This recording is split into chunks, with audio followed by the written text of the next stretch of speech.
Hello everyone, I am Harshita Rathore और मैं आप सभी का स्वागत करती हूँ लर्निंग टुगेदर पे। आई होप सब लोग बहुत अच्छे होंगे, बहुत बढ़िया होंगे, बहुत ज़बरदस्त होंगे। आज की क्लास में हम क्या करेंगे, हम यहाँ पे कम्युनिकेशन के जो आपका चैप्टर 4 है कम्युनिकेशन, इसके कुछ क्वेश्चंस को सॉल्व करेंगे। आपके PYQs और कुछ MCQs दोनों ही रहने वाले हैं आज की क्लास के अंदर, ठीक है। तो जितने भी क्वेश्चन आपके सही होते हैं मुझे कमेंट करके ज़रूर से बताना कि मैडम इतने सवाल हमारे सही हुए हैं, ठीक है। हम आगे बढ़ेंगे, लेकिन आगे बढ़ने से पहले छोटा सा इंट्रोडक्शन है मेरा। I am Harshita Rathore. मैंने मास्टर्स प्लस UGC नेट करा हुआ है, 2 सालों का ऑनलाइन टीचिंग एक्सपीरियंस है मुझे। 1000+ स्टूडेंट्स को मैंने पर्सनली मेंटोर किया है और पॉलिटिकल साइंस मेरा एक्सपर्टीज़ का सब्जेक्ट है। ये मेरा पर्सनल टेलीग्राम चैनल है जिसका नाम है हर्षिता मैम की पाठशाला। आपको सिंपली टेलीग्राम के ऊपर जाना है, इसको सर्च करना है, आपको हर्षिता मैम की पाठशाला सर्च करना है और वहाँ पे आपको जो मेरा टेलीग्राम चैनल है वो दिख जाएगा, आप उसको ज्वाइन कर सकते हो। काफ़ी सारे बच्चों ने इसको ऑलरेडी ज्वाइन करा हुआ है, ठीक है। आपको क्लासेस की फ्री PDF चाहिए तो मैं यहाँ पे अपलोड कर देती हूँ। आपको कोई भी दिक्कत है, मेरे से कुछ भी आपको डिस्कशन करना है तो आप यहाँ पे मुझसे डिस्कशन भी कर सकते हो। काफ़ी बच्चे यहाँ पे कॉमेंट्स भी करते हैं। आपको अगर कोई फ्री PDF चाहिए या फिर आपको कोई भी जानकारी चाहिए तो आप मेरे को यहाँ पे बता सकते हो कॉमेंट करके, ठीक है। बाकी मैं भी यहाँ पे आपके करंट अफेयर की न्यूज़ वगैरह, आपके एग्जाम से जुड़ी हुई नोटिफिकेशन वगैरह, कोई कहीं पे वैकेंसीज वगैरह आती है वो सब यहाँ पे अपलोड करती रहती हूँ, ठीक है। ये हमारा कॉमन टेलीग्राम चैनल है जिसका नाम है लर्निंग टुगेदर। यहाँ पे आपको क्लासेस की सारी लिंक वगैरह, सारी जो प्लेलिस्ट वगैरह है क्लासेस की सारी जानकारी आपको यहाँ पे ही मिलती है। तो याद से आप इन दोनों ही टेलीग्राम चैनल को ज्वाइन कर लेना ताकि आपसे आने वाली क्लासेस की कोई भी इन्फॉर्मेशन जो है वो मिस ना हो। अब हम शुरू करते हैं हमारी आज की क्लास, जो कि हमारी कम्युनिकेशन के क्वेश्चंस के ऊपर रहने वाली है। क्वेश्चन आपके हिंदी और इंग्लिश दोनों ही मीडियम के अंदर रहेंगे, ठीक है। तो हम शुरू करते हैं पहले क्वेश्चन से। कितने क्वेश्चन सही हो रहे हैं मुझे सब लोग कॉमेंट करके ज़रूर से बताना। पहला सवाल क्या पूछा है आपसे, यहाँ पे बैरियर्स के ऊपर आपकी जो बाधाएं हैं कम्युनिकेशन के टाइम पे, संचार करते टाइम पे कौन कौन सी बाधाएं आती है, उससे आपका यहाँ पे सवाल जो है वो जुड़ा हुआ है।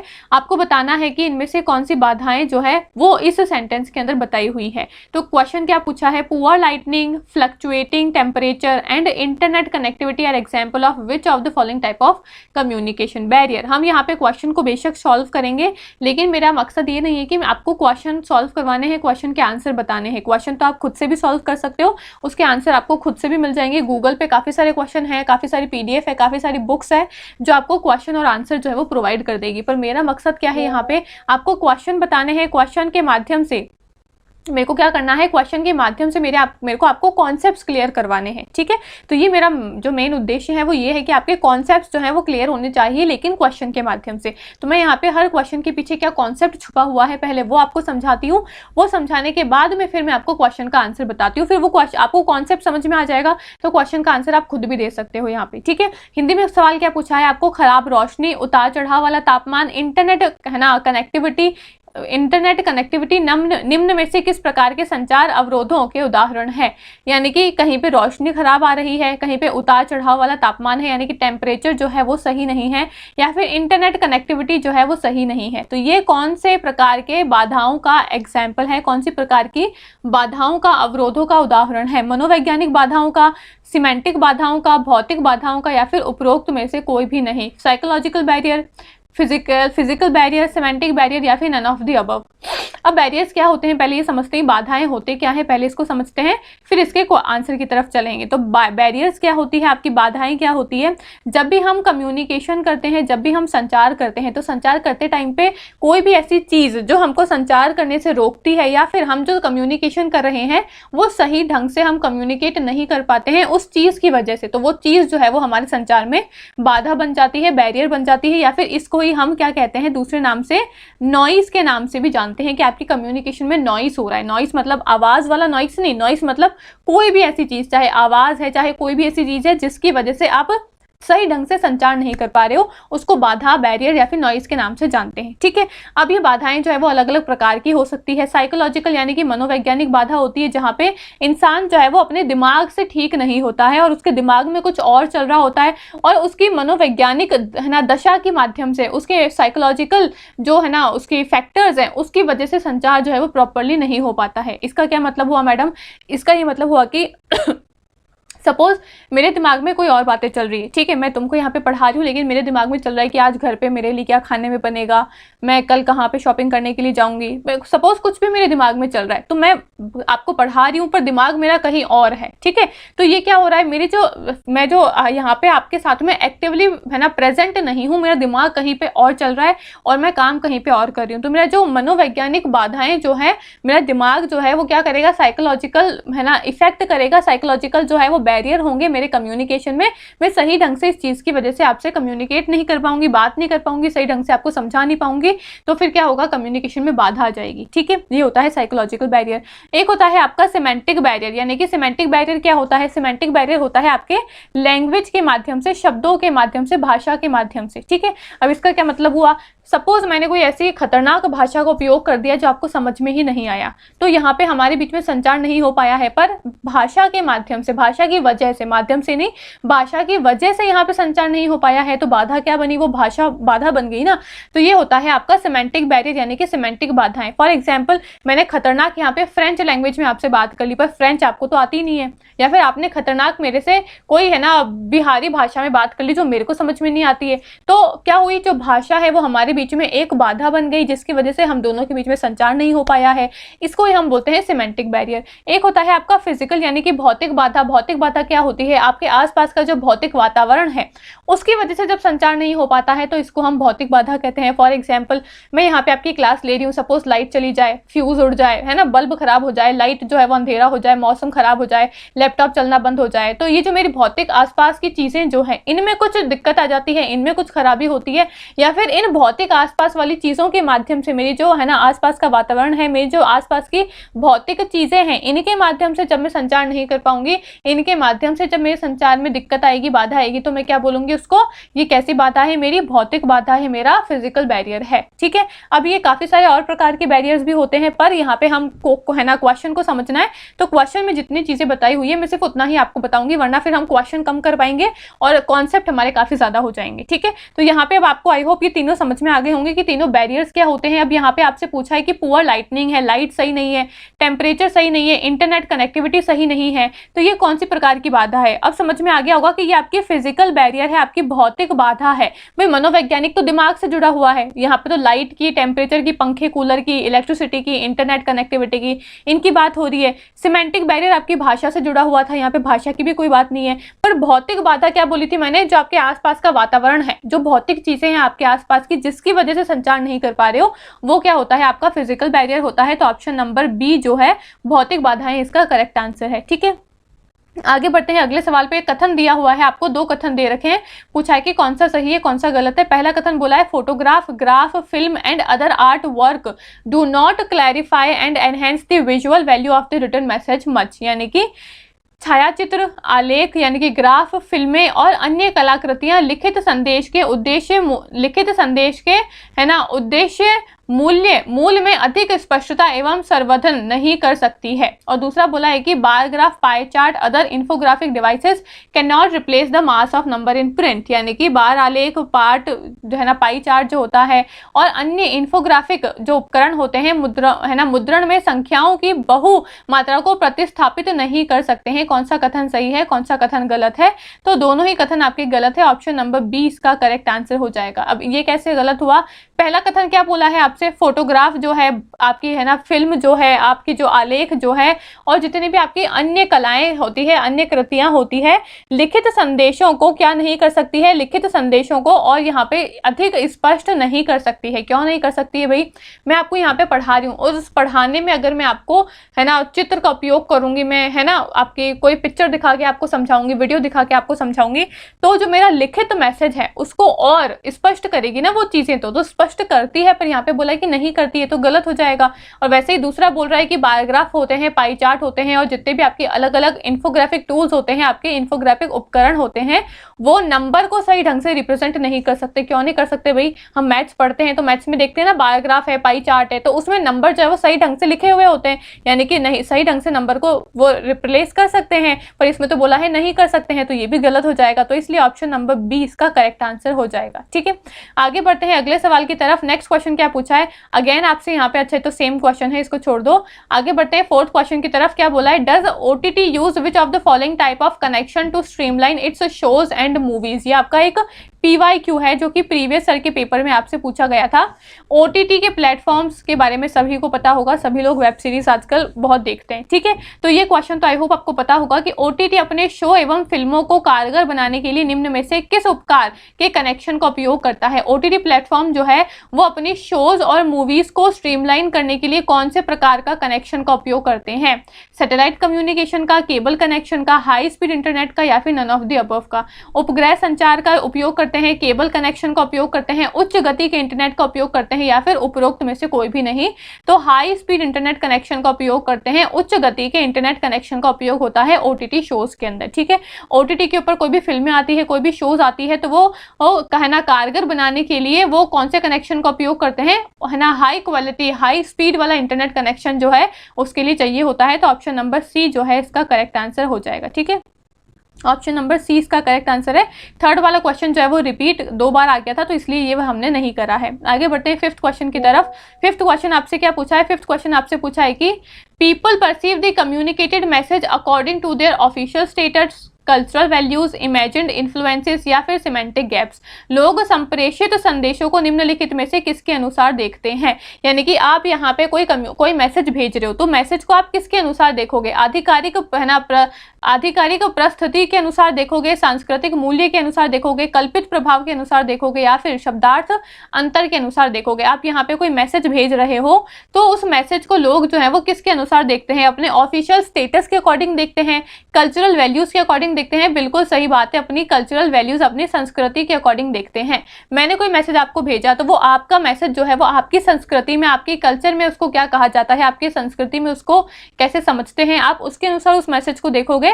तो ऑप्शन नंबर बी जो है इसका करेक्ट आंसर है। इसका मैं एग्जांपल आपको यहाँ पे देती हूँ, बहुत ही अच्छा एग्जांपल है। ये वर्ड यहाँ पे क्या लिखा हुआ है, आई होप सबको दिख रहा होगा, MOTA मतलब मोटा, ठीक है।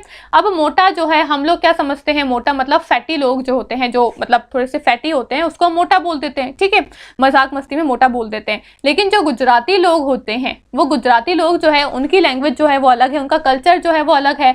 वो मोटा किसको बोलते हैं, वो मोटा जो है वो एल्डर को बोलते हैं। एल्डर यानी कि जो उनसे बड़ा होता है, ओहदे में जो बड़ा होता है वो उसको मोटा बोलते हैं, मोटा भाई मोटी बहन, है ना, मतलब एल्डर ब्रदर एल्डर सिस्टर ऐसा वो बोलते हैं। अब अगर आप गुजरात में जाओगे वो आपको मोटा बोल देंगे तो उनका तो मतलब क्या है, उनके कल्चर में मोटा का मतलब क्या है, आपको वो इज्जत दे रहे हैं, आपको वो मतलब एल्डर ब्रदर बुला रहे हैं। पर हम क्या समझते हैं, हम तो समझते हैं भाई हमको मोटा कैसे बोल दिया, तुम्हारी हिम्मत कैसे हुई मोटा बोलने की, है ना।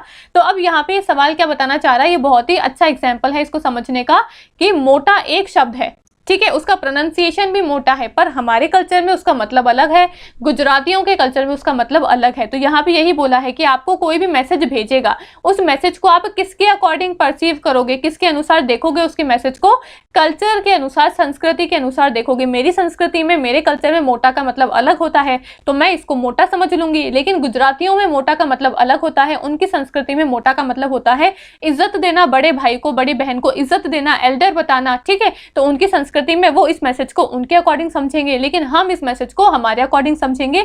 यही आपसे पूछा था। तो ऑप्शन नंबर बी जो है cultural values is your correct answer, ठीक है।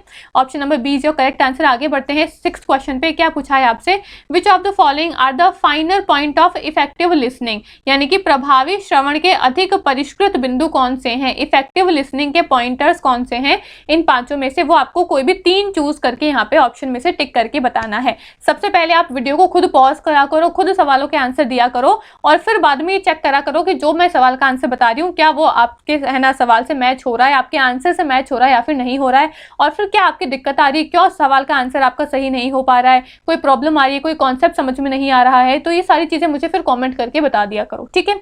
अब ये सिक्स्थ क्वेश्चन आपसे क्या पूछा है कि भाई इफेक्टिव लिसनिंग के पॉइंट कौन से, इन पांचों में से वो बताना है। नॉट ऑब्जर्विंग द स्पीकर, यानी कि वक्ता को ध्यानपूर्वक न देखना, आप जो स्पीकर है जो बोल रहा है उसको ध्यान से सुन ही नहीं रहे हो, क्या ये एक अधिक है ना, क्या ये एक प्रभावी श्रवण का है ना पॉइंट हो सकता है? नहीं भाई, अगर आप सही ढंग से कम्युनिकेट करना चाहते हो, अगर आप अच्छे लिसनर हो, अगर आप प्रभावी श्रवण हो, तो आपको सबको सुनना पड़ेगा। पर आपको तो क्या बोल रहा है, स्पीकर को ढंग से ऑब्जर्व ही नहीं करो, ये तो गलत बात हो जाएगी। Not reflecting back on what is said, जो कहा जा रहा है उस पर पुनः कोई भी प्रक्रिया भी नहीं कर रहे हो, तो क्या ये एक प्रभावी श्रवण का हो सकता है? कोई भी है ना विशेषता नहीं हो सकती है भाई। फिर आगे क्या बोला है, आगे बोला है आपका स्टेइंग इनडिफरेंट, यानी कि उदासीन रहना। फिर बोला है asking question for clarity, clarity के लिए, स्पष्टता के लिए क्वेश्चन पूछना, बिल्कुल सही कथन है। Focusing attention on what is said, जो भी कहा जा रहा है उसके ऊपर बिल्कुल ध्यान लगाना, ये भी बिल्कुल सही कथन है। डी और ई जो है वो एक साथ में आएंगे, तो जहां पे डी और ई नहीं है उसको एलिमिनेट करते चलो। बचा आपका ऑप्शन नंबर सी, ये इसका करेक्ट आंसर है। और इस तरीके से एलिमिनेशन के माध्यम से आप इसका आंसर जो है वो आसानी से दे सकते थे। सी यानी कि उदासीन रहना, फिर डी स्पष्ट है ना, स्पष्टता के लिए प्रश्न पूछना, और आपका ई ऑप्शन जो है कि जो भी कहा जा रहा है उसके बारे में ध्यान से उसको सुनना और उसके ऊपर ध्यान केंद्रित करना। ये तीनों ही कथन जो है वो आपके प्रभावी श्रवण के अंतर्गत आते हैं।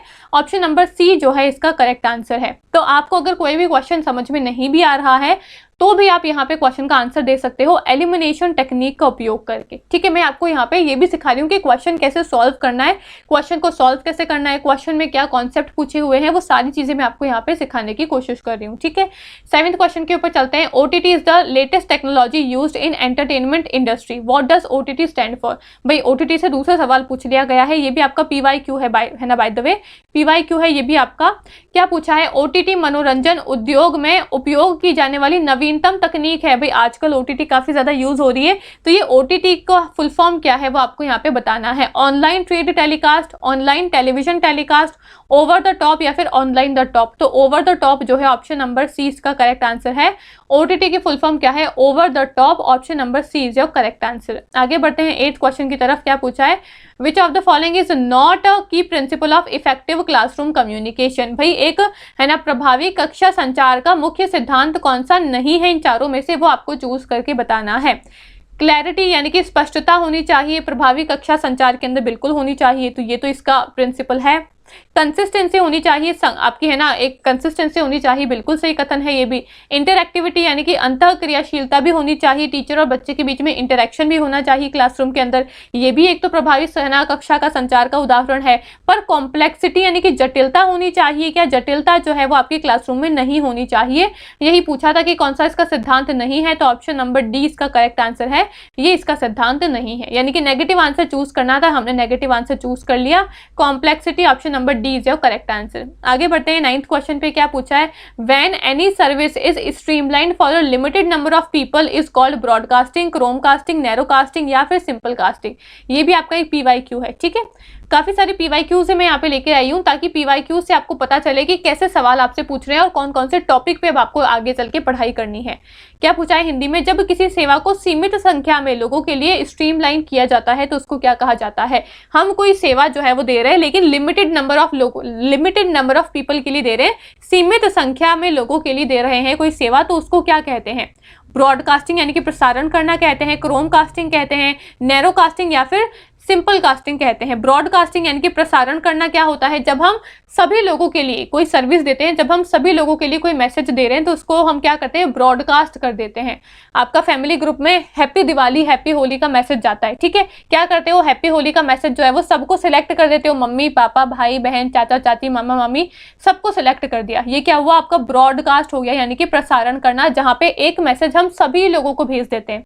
सवाल में क्या पूछा है, हम मैसेज जो है वो कुछ लिमिटेड नंबर को ही भेज रहे हैं, कुछ सीमित संख्या वाले लोगों को ही भेजना है, कोई ऐसी सीक्रेट बात है जो मेरे को सिर्फ मेरे जो 5 दोस्तों का ग्रुप है ना उस तक ही पहुंचानी है, मम्मी पापा भाई बहन इनको नहीं बतानी है, तो फिर वैसा मैसेज जो है वो मैं किसको भेजूंगी, वो क्रोम कास्टिंग होता है, नैरो कास्टिंग होता है या फिर सिंपल कास्टिंग होता है, उसको हम बोलते हैं narrow casting. Option number C जो है इसका करेक्ट आंसर हो जाएगा। क्रोम कास्टिंग क्या होता है, जब आप फोन को टीवी से कनेक्ट करते हो तो उसको क्रोम कास्टिंग बोलते हैं। आप फोन को टीवी से कनेक्ट कर सकते हो और फोन में आप मूवी चलाओगे तो वो आपको मूवी जो है वो टीवी में दिखेगी, फोन में कुछ भी चलाओगे तो वो आपको टीवी में चलता हुआ दिखेगा। तो फोन को जब टीवी से कनेक्ट करते हैं उसको बोलते हैं क्रोमकास्टिंग। ब्रॉडकास्टिंग मैंने बता दिया, एक मैसेज जब हम सभी लोगों को भेजते हैं तो उसको बोलते हैं ब्रॉडकास्टिंग। नैरोकास्टिंग क्या होता है, जब एक मैसेज हम लोगों को तो भेज रहे हैं पर कुछ लिमिटेड नंबर को ही भेजना है, कुछ सिलेक्टिव पीपल को ही मेरे को वो मैसेज भेजना है, मेरे 4 दोस्त है, मेरे 5 दोस्त है, सिर्फ उन तक ही वो मैसेज पहुंचाना है, सबको नहीं भेजना। तो मैं क्या करूंगी, नैरोकास्टिंग का उपयोग करूंगी। ऑप्शन नंबर सी जो है इसका करेक्ट आंसर हो जाएगा। ठीक है, काफी सारे नए कॉन्सेप्ट्स आई होप आपको यहाँ पे सीखने को मिल रहे होंगे। आगे बढ़ते हैं। 10th क्वेश्चन क्या पूछा है, in communication process of framing is much influenced by political order, escapist tendency, cultural background और सिमेंटिक बैरियर्स। यानी कि संप्रेषण में रूपरेखा बनाना, फ्रेमिंग की प्रक्रिया पर निम्न का अधिक प्रभाव पड़ता है। संचार में जो हम फ्रेमिंग करते हैं, जो हम रूपरेखा बनाते हैं, उसके ऊपर किसका प्रभाव पड़ता है, राजनीतिक व्यवस्था का प्रभाव पड़ता है, पलायनवादी प्रकृति है ना का प्रभाव पड़ता है, सांस्कृतिक पृष्ठभूमि का प्रभाव पड़ता है, या फिर शब्दार्थ संबंधी अवरोध का प्रभाव पड़ता है। अभी हमने देखा था कल्चरल बैकग्राउंड आपका कैसा है, संस्कृति कैसी है, उसका प्रभाव पड़ता है। अभी हमने देखा था ना मोटा वाला एग्जाम्पल, भाई मोटा, मैंने यहाँ पे कोई मैसेज बनाया, अब वो मैसेज जो है उसके ऊपर किसका प्रभाव पड़ेगा, पॉलिटिकल का यहाँ पे कोई मतलब नहीं है, राजनीति का कोई मतलब नहीं है यहाँ पे। पलायनवाद यानी कि है ना पलायनवादी जो प्रवृत्ति होती है उसका भी कोई मतलब नहीं है, और शब्द जो आपके है ना संबंधी अवरोध होते हैं उसका भी कोई मतलब नहीं है। पर आपकी संस्कृति कैसी है उसके अनुसार आप यहाँ पे मैसेज को बनाते हो। मेरी संस्कृति में मोटा का मतलब जो है वो कुछ अलग है, लेकिन गुजरातियों के लिए मोटा का मतलब कुछ अलग है, तो वो अपनी भाषा में अपनी संस्कृति के अकॉर्डिंग मैसेज बनाएंगे, मैं अपनी संस्कृति के अकॉर्डिंग अपनी भाषा में मैसेज बनाऊंगी। तो हम जो भी मैसेज को फ्रेम करते हैं, जो भी मैसेज का रूपरेखा बनाते हैं, वो किसके अनुसार बनाते हैं, उसके ऊपर किसका प्रभाव पड़ता है, हमारी संस्कृति का प्रभाव पड़ता है, हमारे कल्चर का प्रभाव पड़ता है। ऑप्शन नंबर सी जो है इसका करेक्ट आंसर है। आगे बढ़ते हैं 11th क्वेश्चन पे। आज का लास्ट क्वेश्चन रहेगा। क्या पूछा है, student greet his teacher with good morning. तो यहाँ पे ये जो गुड मॉर्निंग है इसका क्या मतलब है, भाई आप हमेशा से आपने भी अपने स्कूल में टीचर्स को good morning good afternoon wish किया होगा। तो हम जब ये गुड मॉर्निंग बोल रहे हैं तो ये गुड मॉर्निंग क्या है, इफेक्ट है, सोर्स है, स्पीच है, या फिर इंटेंट है। एक छात्र अपने शिक्षक को सुप्रभात कहता है, उसका सुप्रभात कहकर अभिवादन करता है। तो ऐसे संचार को हम क्या कहते हैं, प्रभाव, स्त्रोत, भाषण या फिर आशय। तो करेक्ट आंसर क्या हो जाएगा यहाँ पे, स्पीच कहलाता है, ये भाषण जो है वो कहलाता है। ऑप्शन नंबर सी जो है इसका करेक्ट आंसर है। ठीक है, तो आई होप आपको ये सारे क्वेश्चन जो है वो समझ में आ गए होंगे। आज की क्लास में हमने टोटल 11 क्वेश्चन को सॉल्व करा है। एक क्वेश्चन हमारा 2 बार रिपीट हो गया था, तो उसको काउंट नहीं भी करोगे तो हमने 10 क्वेश्चन को यहाँ पे सॉल्व करे हैं। काफी सारे नए क्वेश्चंस को हमने यहाँ पे सॉल्व करे। काफी सारी चीजें जो है मैंने आपको नई आई होप यहाँ पे बताया होगा कि क्रोम कास्टिंग, नैरो कास्टिंग क्या होता है, बैरियर्स क्या क्या होते हैं, कौन कौन से बैरियर्स होते हैं, OTT प्लेटफॉर्म्स क्या होते हैं, OTT प्लेटफॉर्म की फुल फॉर्म क्या है। OTT प्लेटफॉर्म जो है ये हम इसके अंदर हम किसका उपयोग करते हैं, तो हाई स्पीड इंटरनेट का उपयोग करते हैं। और भी काफी सारी चीजें जो है वो हमने इस वीडियो से सीखी है। आई होप आपको वीडियो जो है वो अच्छी लगी होगी, काफी सारी नई चीजें आपको यहाँ से सीखने को मिली होंगी। अगर आपको वीडियो अच्छी लगे तो इसको लाइक करना, शेयर करना, मुझे कमेंट करके अपने फीडबैक जरूर से बताया करो, वीडियोस कैसी लग रही है। कोई भी वीडियो में दिक्कत आती है, कोई भी टॉपिक में समझ में नहीं आता है तो मुझे कमेंट करके बता दिया करो। और हर्षिता मैम की पाठशाला मेरा पर्सनल टेलीग्राम चैनल है, उसको याद से ज्वाइन कर लेना, वहां पे आप मेरे साथ में डिस्कस जो है वो भी कर सकते हो। बाकी मिलते हैं अगले वीडियो में। Thank you so much.